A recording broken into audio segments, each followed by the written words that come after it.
नमस्कार। आज वैशाख शुद्ध सप्तमी शके 1946। मी अर्चना केतकर सादर करत आहोत ठाणे वार्ता। ठळक घडामोडी।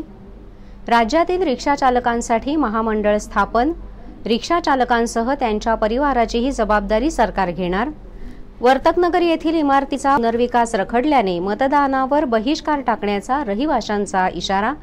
आणि जिल्ह्यात आरोग्याचा प्रश्न उद्भवलाच तर त्यावर त्वरित उपाययोजना करण्यासाठी जिल्हा शल्य चिकित्सकांची ऑनलाईन मान्सून पूर्व आपत्ती व्यवस्थापन आढावा बैठक। या आणि इतर घडामोडी विस्तृतपणे पण काही क्षणातच आमच्या फेसबुक पेज तसंच यूट्यूब चॅनल आणि संकेतस्थळाला सबस्क्राइब करायला मात्र विसरू नका। आपण पाहत आहात श्री स्थानक वाहिनी, ठाणे जिल्ह्याचं मुख्य व्यासपीठ। ठाणे वार्ता पहा श्री स्थानक वाहिनीवर।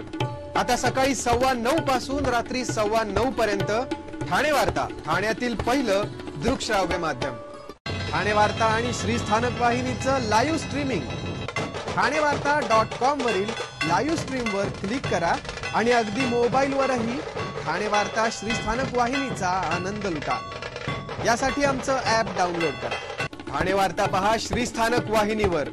आता सकाळी 9:15 पासून रात्री 9:15 पर्यंत ठाणे वार्ता, ठाण्यातील पहिलं दृकश्राव्य माध्यम। आपण पाहत आहात श्री स्थानक वाहिनी, ठाणे जिल्ह्याचं मुख्य व्यासपीठ।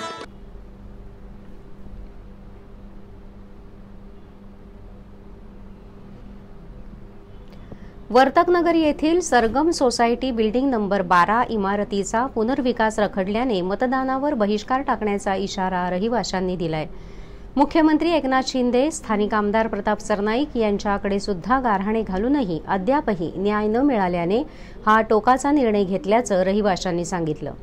निविदा प्रक्रिया राबवून इमारतीच्या पुनर्विकासासाठी अगरवाल इन्फोटेक या कंपनीतर्फे AA असोसिएट्स या विकासकाची निवड करण्यात आली आणि 2014 मध्ये विकास करारनामा करण्यात आला। करारनाम्यानुसार 2016 मध्ये कॉपर्स फंडचा पहिला हप्ता प्रत्येकी 3,08,027 सभासदांना प्राप्त झाला। यातील 5 सभासदांनी कॉपर्स फंड स्वीकारला नाही, कारण विकासकाच्या कागदपत्रांबाबतची मागणी पूर्ण करण्यात आली नाही। 2016 मध्ये ठाणे महापालिकेने धोकादायक इमारत म्हणून महापालिकेने नोटीस दिली। याबाबत दूरध्वनीवरून विकासकाला अवगत करण्यात आलं। त्यावर विकासकाने सर्व घरे खाली करा, मी तुम्हाला भाडे सुरू करतो असं दूरध्वनीवरून सांगितलं।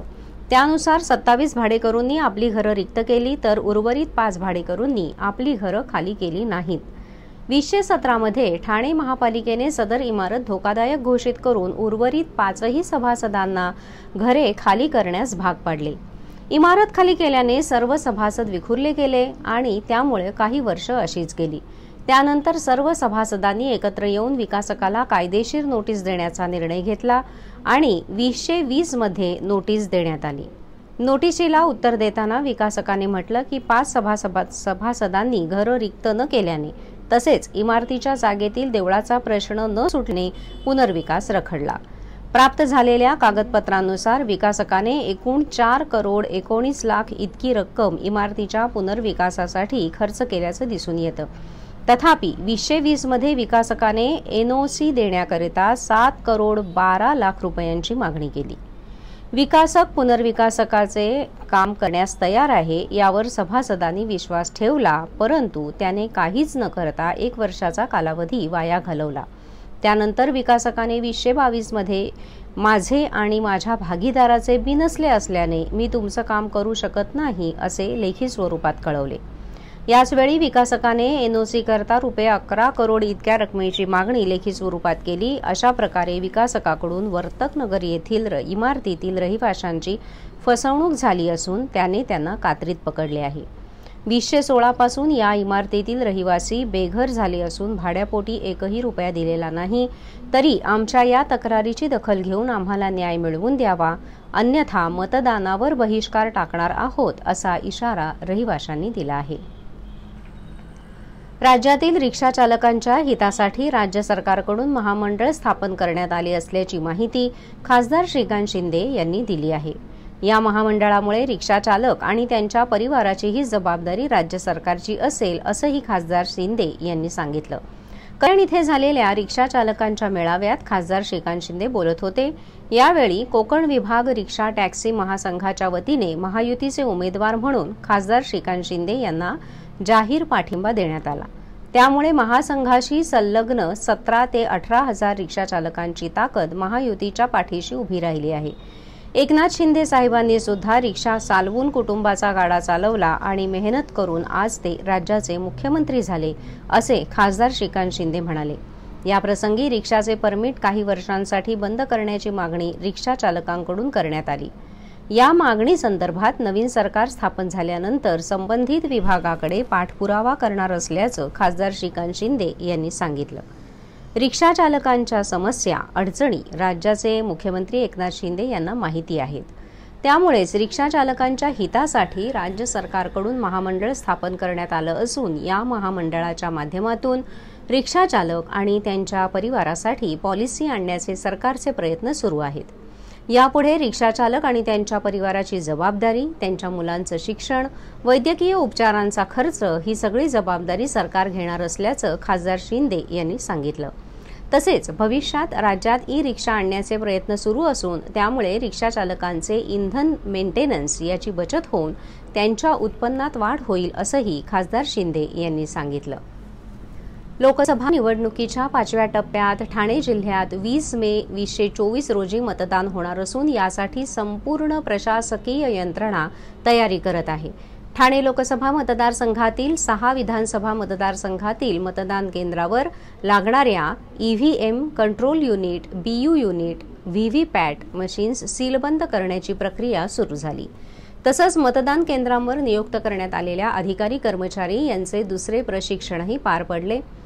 ठाणे लोकसभा मतदारसंघातील ठाणे विधानसभा मतदारसंघात मतदान केंद्रावर लागणाऱ्या ईव्हीएम, कंट्रोल युनिट, बीयू युनिट, व्हीव्हीपॅट सील करण्याची प्रक्रिया जोशी बेडेकर महाविद्यालयात पार पडली। ठाणे लोकसभा मतदारसंघाच्या ठाणे मतदारसंघात एकूण 361 मतदान केंद्र असून या मतदान केंद्रावर लागणारे ballot unit, control unit, VVPAT machines seal करण्याची प्रक्रियाही करण्यात आली। यावेळी केंद्रीय निवडणूक निरीक्षक जे श्यामला राव, ठाणे लोकसभा मतदारसंघाच्या निवडणूक निर्णय अधिकारी मनीषा जायभाये झुळे उपस्थित होत्या।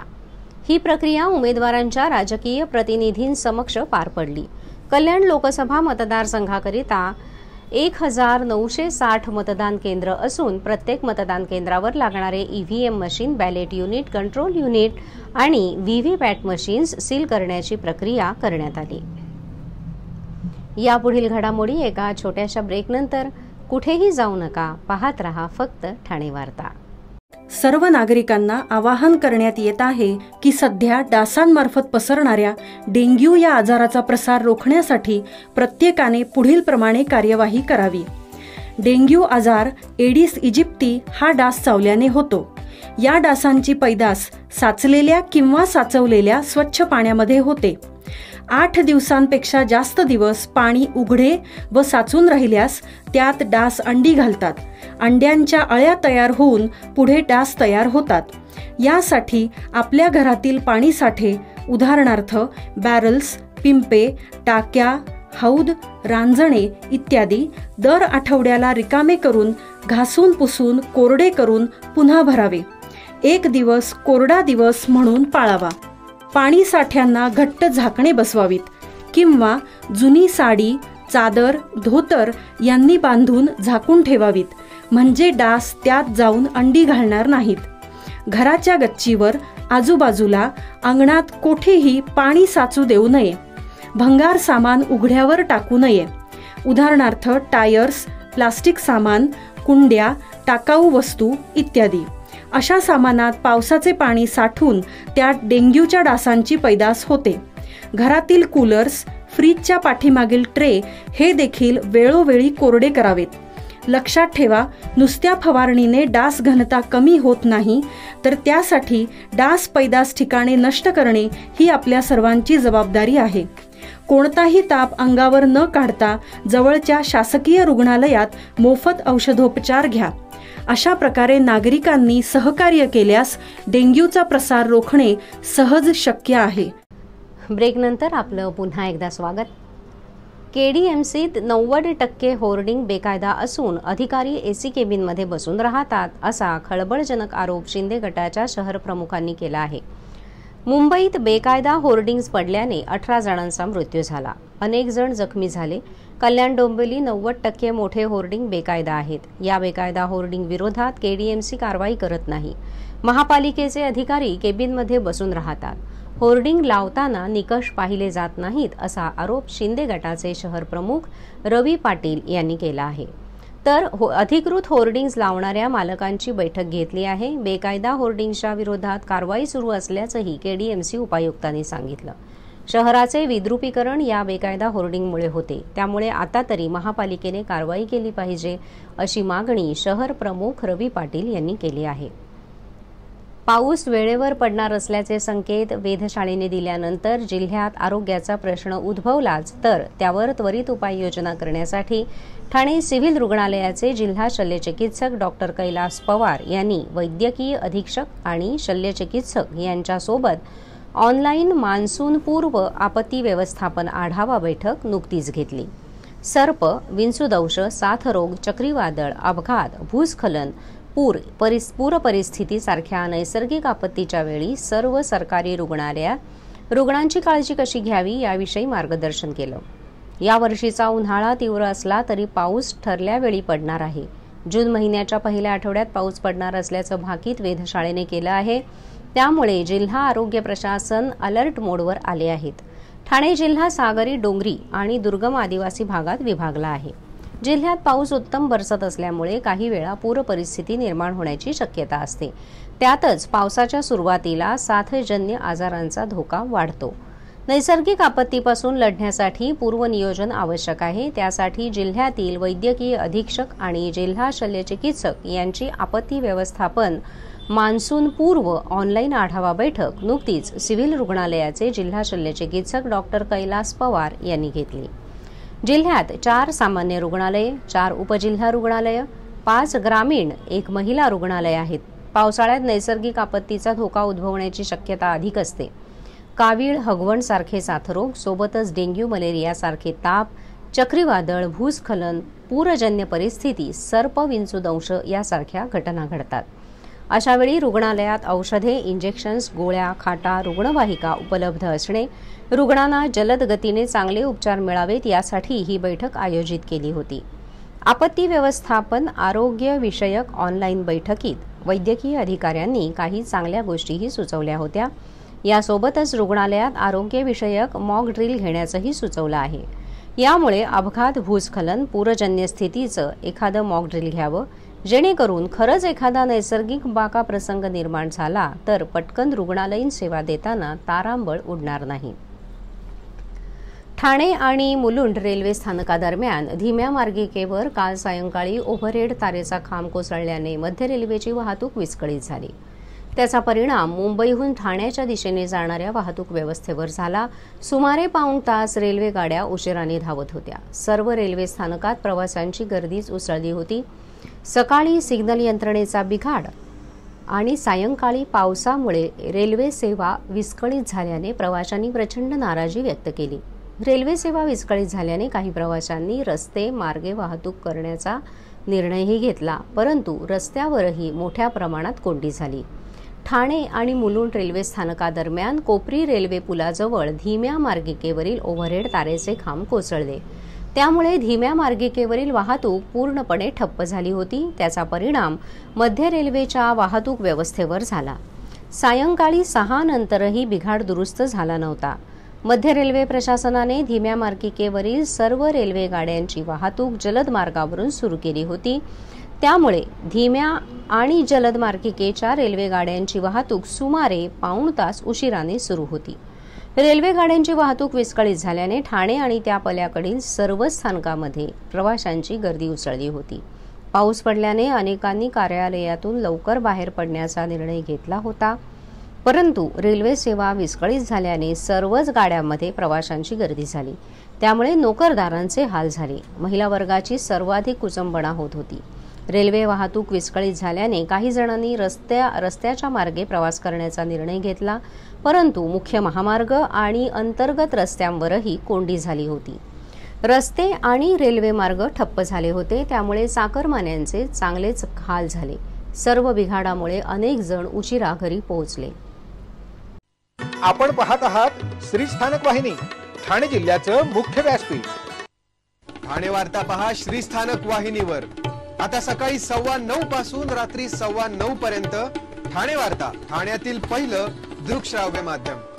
ठाणे वार्ता आणि श्री स्थानक वाहिनीचं लाईव्ह स्ट्रीमिंग ठाणेवार्ता.com वरील लाईव्ह स्ट्रीमवर क्लिक करा आणि अगदी मोबाईलवरही ठाणे वार्ता श्री स्थानक वाहिनीचा आनंद लुटा. यासाठी आमचं ॲप डाउनलोड करा. ठाणे वार्ता पहा श्री स्थानक वाहिनीवर.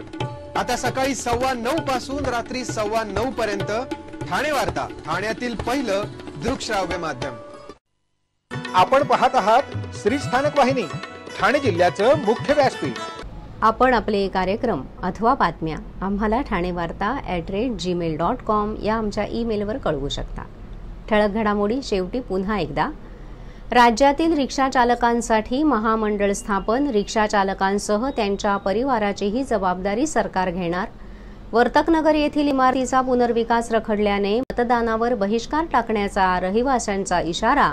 आणि जिल्ह्यात आरोग्याचा प्रश्न उद्भवलाच तर त्यावर त्वरित उपाययोजना करण्यासाठी जिल्हा शल्यचिकित्सकांची ऑनलाईन मान्सून पूर्व आपत्ती व्यवस्थापन आढावा बैठक. या होत्या ठाणे वार्ता.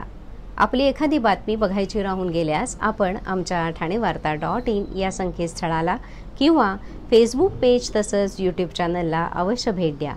पुन्हा भेटू पुढील बातमीपत्रात फक्त श्री स्थानक वाहिनीवर. धन्यवाद.